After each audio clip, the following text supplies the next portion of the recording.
everybody. Welcome to the Talk With Kiet podcast, where we connect people, ideas, and capital to help make a difference in the world. Now, today, I have two very interesting individuals on the call with me, both Boris and Ryan. We've been vibing really well the whole morning. They're the founders of Rezitrade. Boris, Ryan, and I will explore their extensive career and entrepreneurial journey, as well as their work on building a new asset class for the residential market, and how they're revolutionizing the housing market for regular individuals like you and I. Ryan, Boris, welcome to the podcast. Thank you, Kiet. Pleasure. I was figuring out how to stop the music, and I haven't done this in a week. And so, as part of tradition, Ryan, Boris, we typically start with the origin story. So, love for you to share with the audience your background, your career journey, and how you got to where you are. I'll go first. Yeah. Again, thank you for having us, Kiet. So my background is pretty much all up until starting Rezitrade is all in institutional investment management. I spent about 20 years investing in different asset classes, both in real estate securities, real estate assets, as well as different asset classes around the world. And but the relationship with Ryan actually started at my first job out of college at JP Morgan, where I was doing investment banking, and we were sitting in the same office for almost 2 years, I think, and that's how we met. And Ryan will tell his side of the story, but that was the only job actually in my 25 years of working career where I worked for a big company, JP Morgan, obviously, which was interesting out of college. But I think Ryan remembers me saying that when I was leaving, I was like, this is probably the last big organization that I will ever work at, right? I'm probably not cut out for, big financial, conglomerates. And so since then, my path has been working for small funds, very entrepreneurial from the first time I joined the buy side, eventually managing my own fund and my own investment management firm. And then a bit over 2 years ago, starting Rezitrade, which we'll obviously talk about it, but and then reconnecting with Ryan when I started Rezitrade, and I'll let Ryan kind of give his side of the story, how he ended up in my company, fortunately or unfortunately for him. So what's your side of the story, Ryan? Well, so I've obviously taken a slightly different path. So all of my professional experience has been in the financial services business. Spent 25 plus years working in the asset and wealth management business. Worn many different hats in the career, including roles in banking, corporate development, business management. Immediately prior to Rezitrade, led a business strategy and technology teams, helping shape really what is the future of wealth management for individual investors. Before that, was a management consultant, again, working with financial services industry clients and really kind of assisting them navigate the ever-changing landscape in that space. And was also involved in a couple different startups.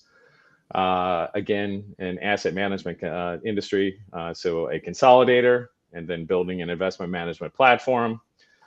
And then, as Boris has already mentioned, prior to that experience, we met in investment banking together, and for some reason managed to still stay in close contact and have developed a good friendship. And when he came to me, with the idea of what is now Rezitrade, I was intrigued.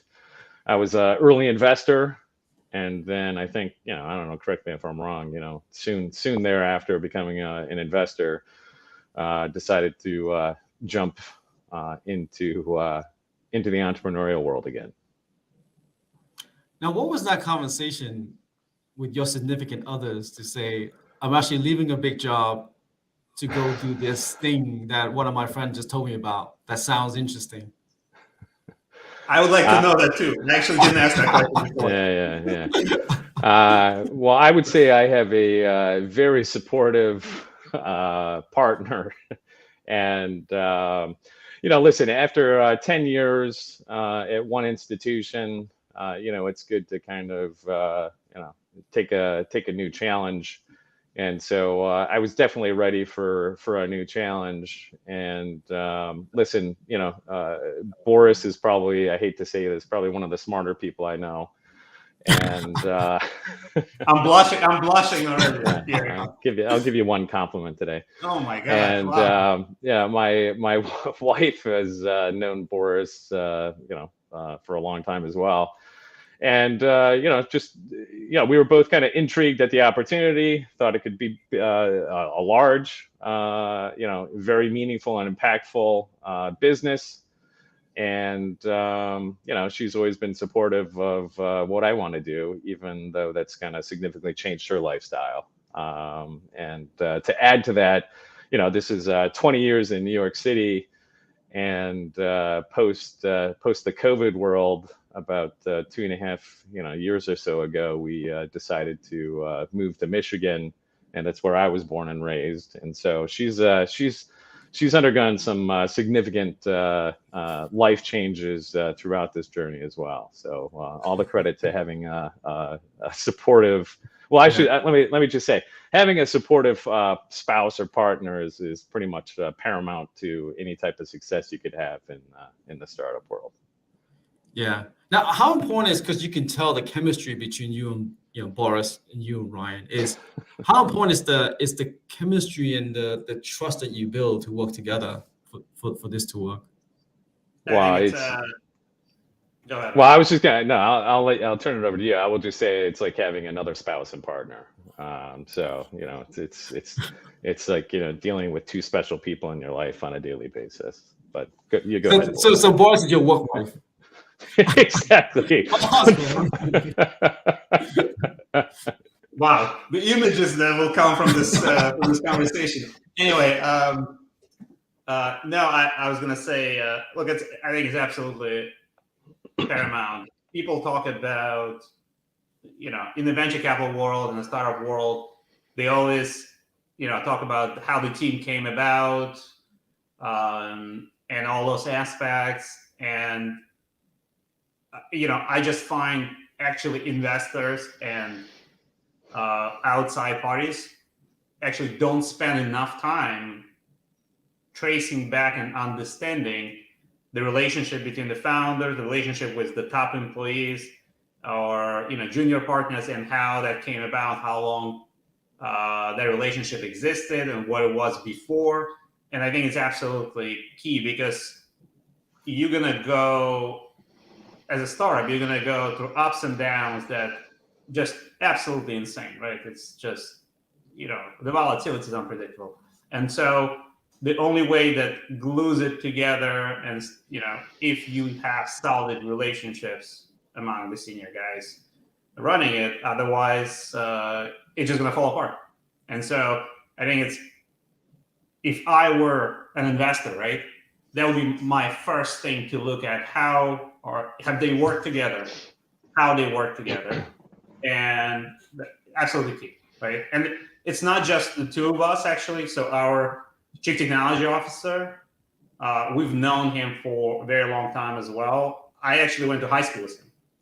We never worked together before, because he did a bunch of successful fintech startups, and obviously he worked on the technology path.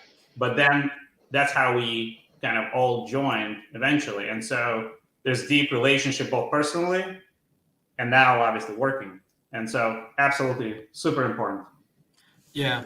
Let's backtrack a little bit, because I want to continue about this startup journey as well. But let's backtrack to your first job at JP Morgan. And the reason why is how influential is really your first job? Because I still remember, I started my first job at BlackRock.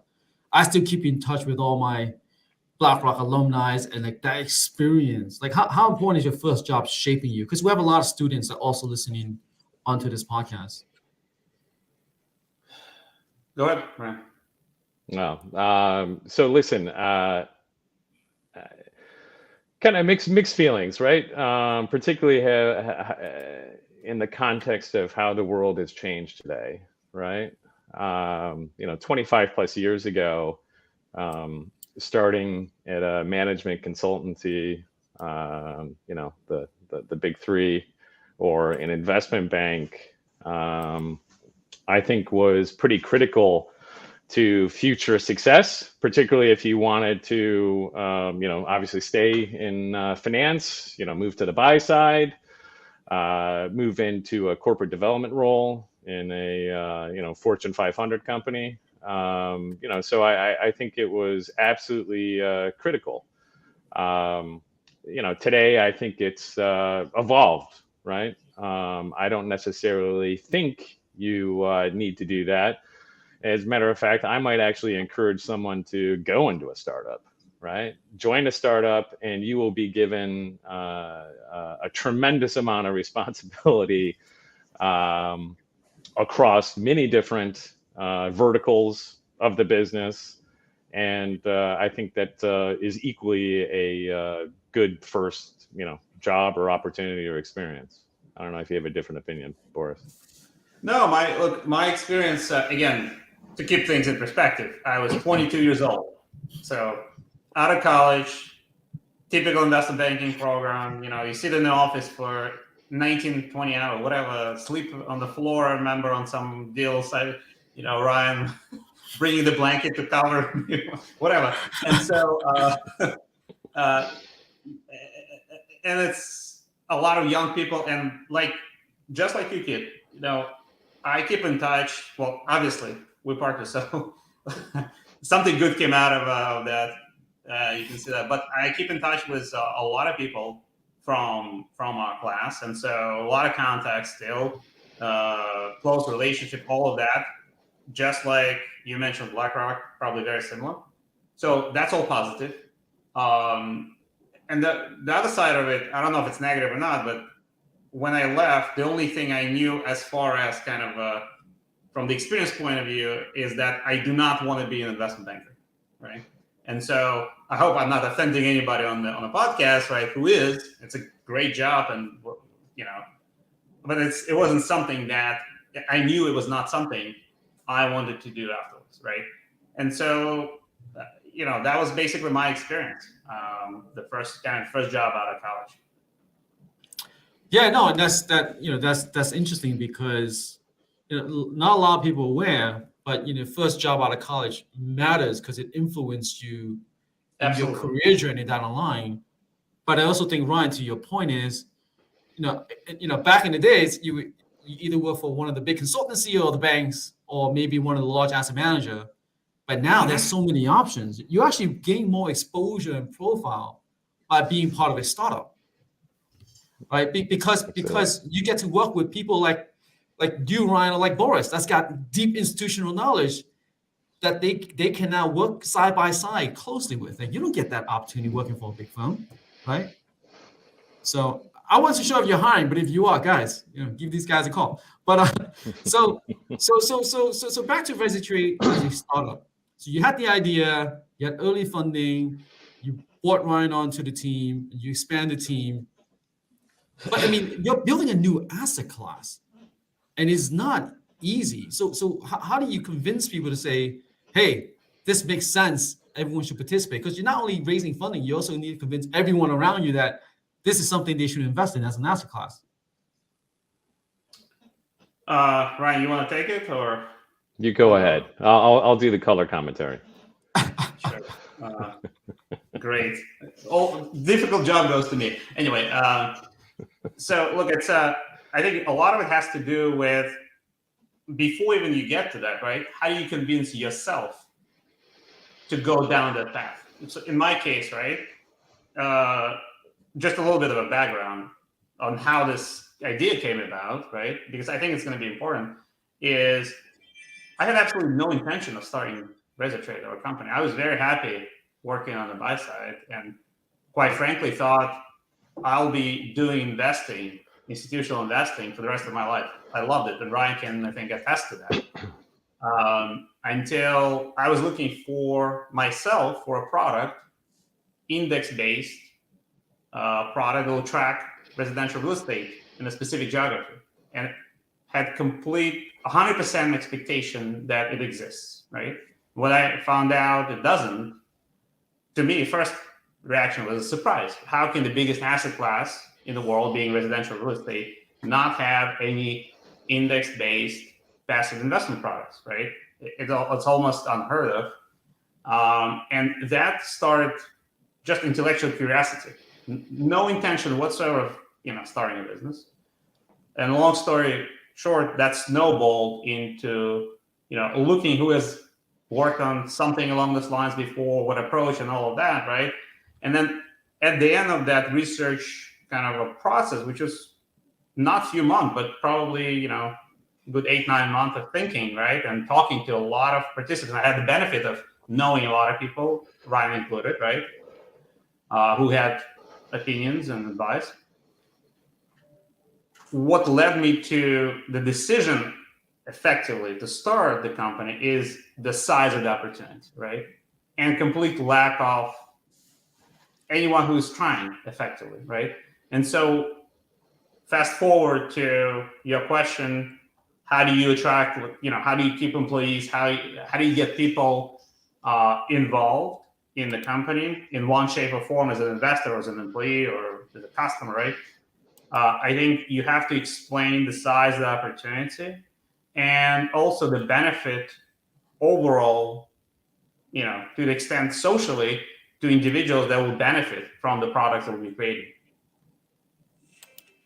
Ryan, you want to add anything?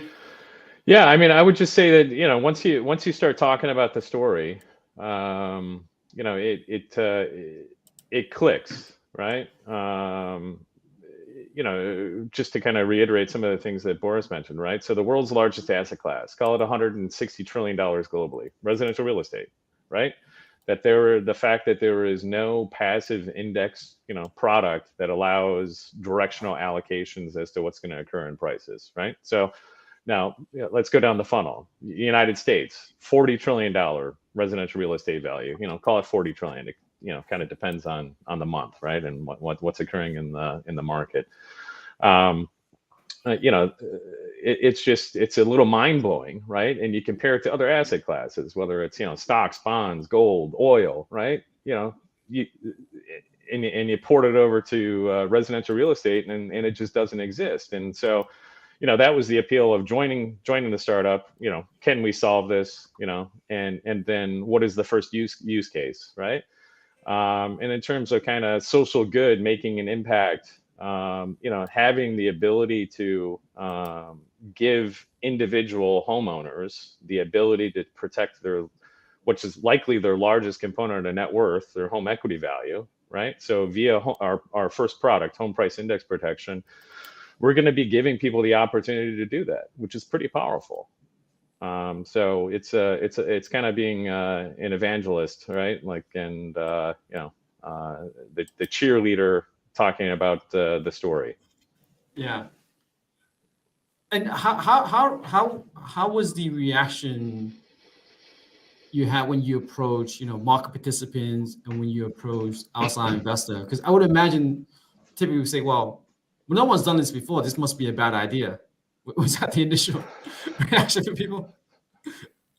Well, why don't we can use a real life example. What was your reaction, Ryan, when I first told you about what I was doing? Although the product was different, it's undergone a lot of changes, and the product today is different, but the concept is not that different.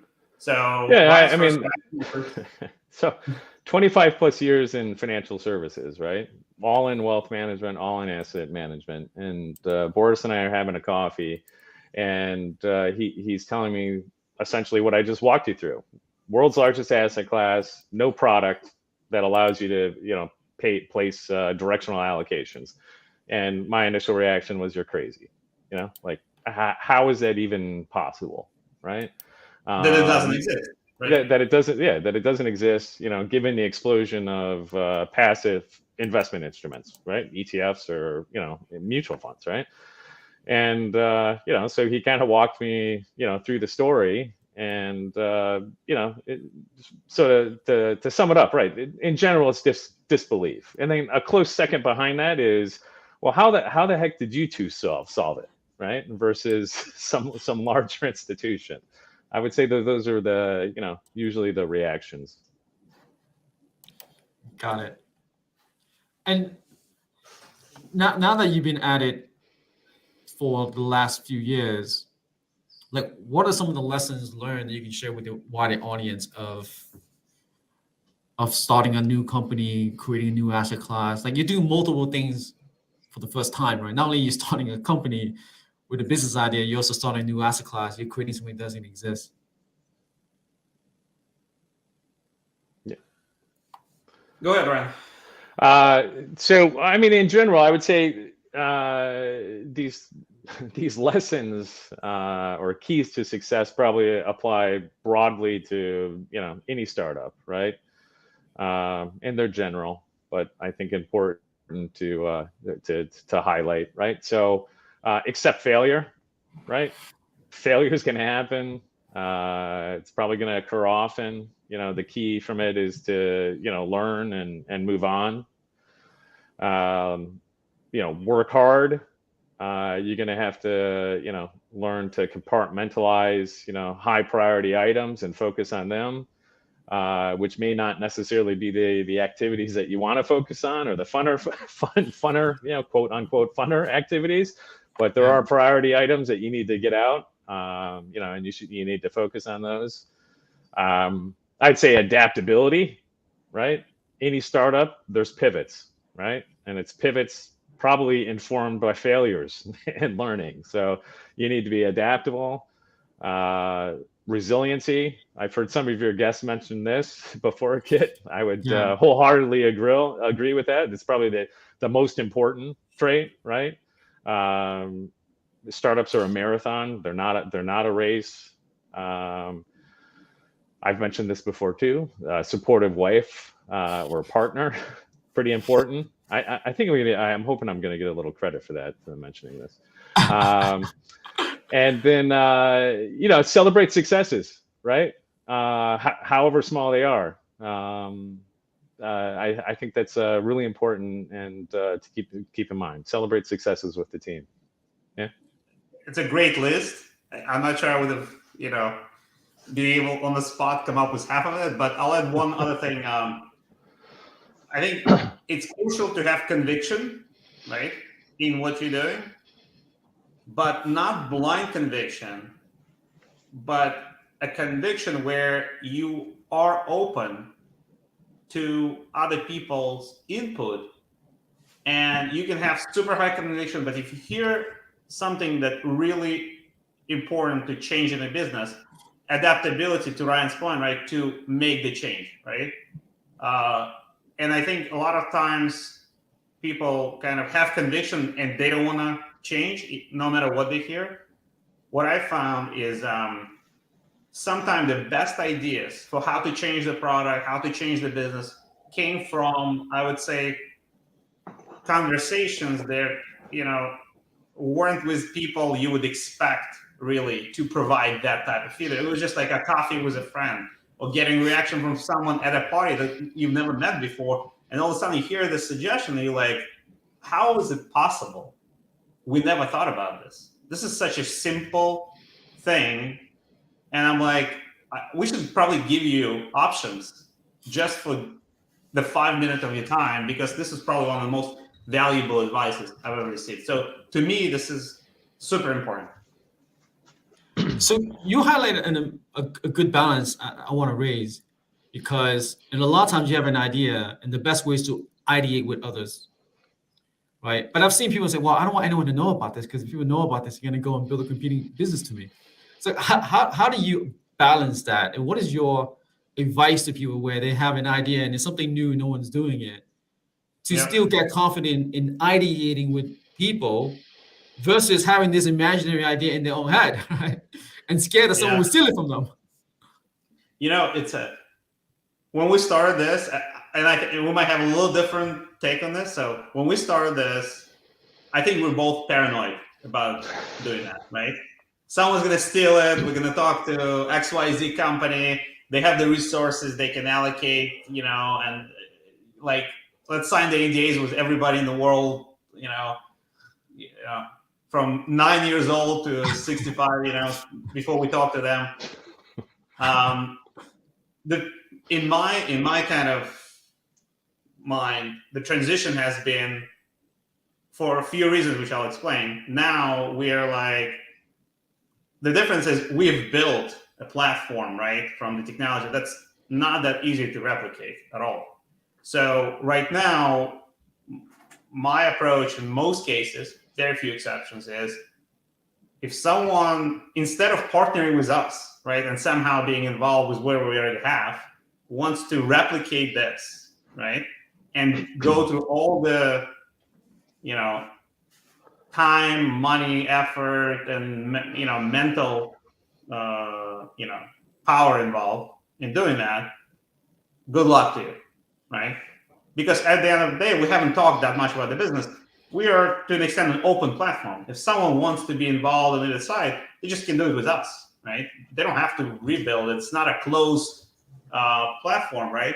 And also, I think the fact that we are effectively vertically integrated from sourcing the data, having a platform to process, mine the real estate transactional data, having our own indices, having our own analytics on top of that, that is a very high barrier and really, competitive advantage for us to, prevent others to just simply copy and paste. I don't know, Ryan has a different view. Yeah, I would say that's a learning, right? From paranoia to the practical realities of, having to replicate what we've built. And then I think two important missing pieces would be, likely those folks aren't going to have the same kind of conviction that Boris and I have of getting this to market, having an impact, and having this be a success. And the other is, it's really hard to innovate within large organizations, and so I think it would be a challenge for someone to really kind of replicate what we've built. Yeah. So the whole point was, talk about your idea. Yeah, the feedback is incredibly useful.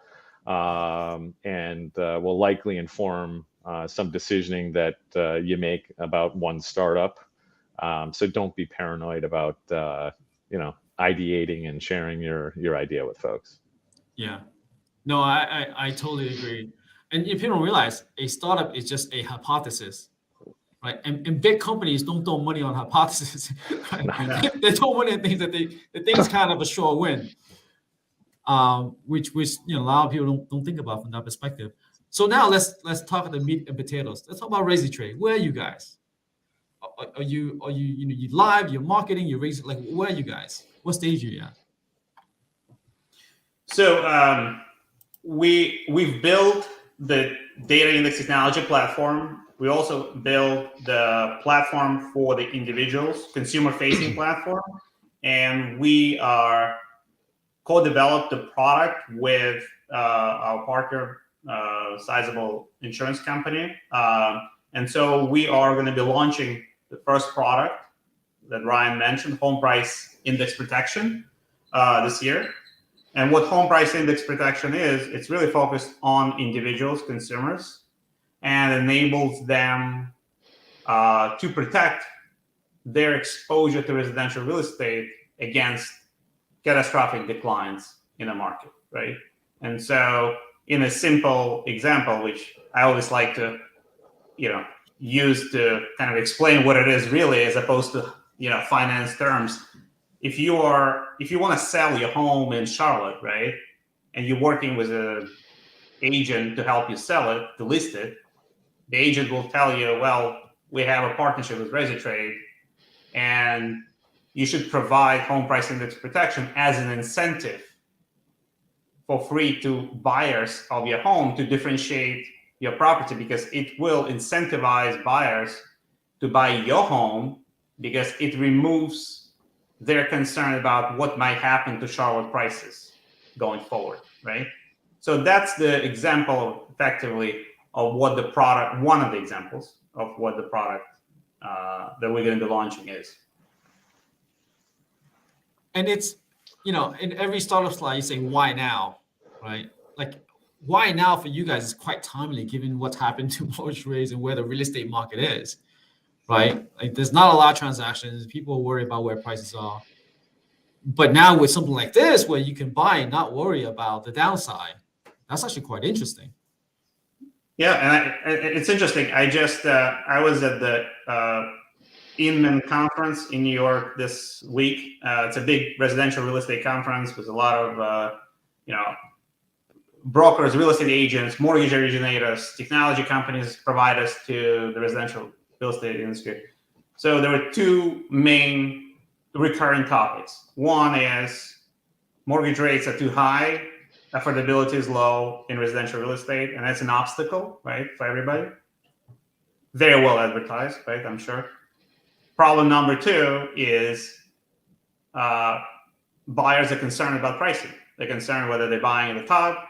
They're concerned whether the market is going down. And so that's to your point, right? That's the problem that we will be helping solve both for the consumers as well for the intermediaries like real estate agents, mortgage originators, home builders, effectively. Yeah. So that was great. And by the way, this has been a lovely conversation. I got a few texts from people texting me. This is a great conversation. They love you guys. Great vibe. Thank you. Great team. It's all Ryan. It's definitely not me. Well, Ryan, I think your wife put a note and say thank you for giving me the credit. Thank you. That's amazing. Is she watching it actually? I have no idea.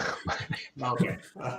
But just to close out, how we usually close out traditionally is, what is your ask from the audience, and how can the audience help you and your team at Rezitrade?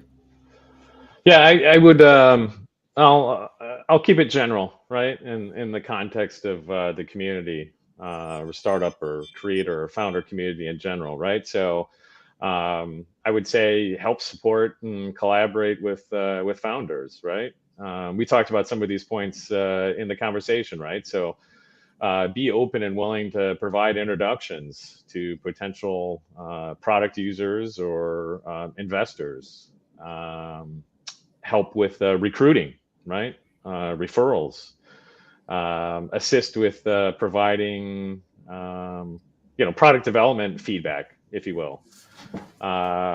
Critical, and we've benefited from some of this, right? Help raise awareness of the company or the product, like PR efforts or marketing. And then equally important are introductions or securing partnerships with others. Yeah. As for Rezitrade, listen, if this sounds interesting, relevant or useful for you, reach out. I mean, we'd love to go dive a lot deeper. We've kept it very high level in this conversation, and we'd welcome the opportunity to get some of that feedback. We're always looking for feedback on the product itself, how it can be better. And I would say that was the simple ask to the audience today. Great. I think it's absolutely right. It's basically, what I talked about before. Some of the best and kind of most useful conversations have been feedback. It could be feedback on the product, on the business model, on capital raising, on partnerships, on distribution, or whatever. There's so many different potential kind of points where you can learn. It's the more smart people, at least my opinion, the more smart people we talk to, the better we will be, the better the prospects for our company will be. So I would say, remotely interesting, reach out. We'd love to have a conversation. Great. Awesome. Thank you, Ryan. Thank you, Boris, for being on today. That was an amazing conversation. Thank you, Kiet. Very delightful conversation as well. Thank you to the audience for your continued support. Next week, I will be on with Yuval Rus and Eric Saranek the founders of Digital Asset. So Yuval, Eric, and I, we're going to talk about their career journey, their entrepreneur journey, as well as the future of digital assets, which is the name of the company as well. So stay tuned for next week. Have a good weekend, everybody. And thank you. And God bless. Thanks, Kate. Thank you.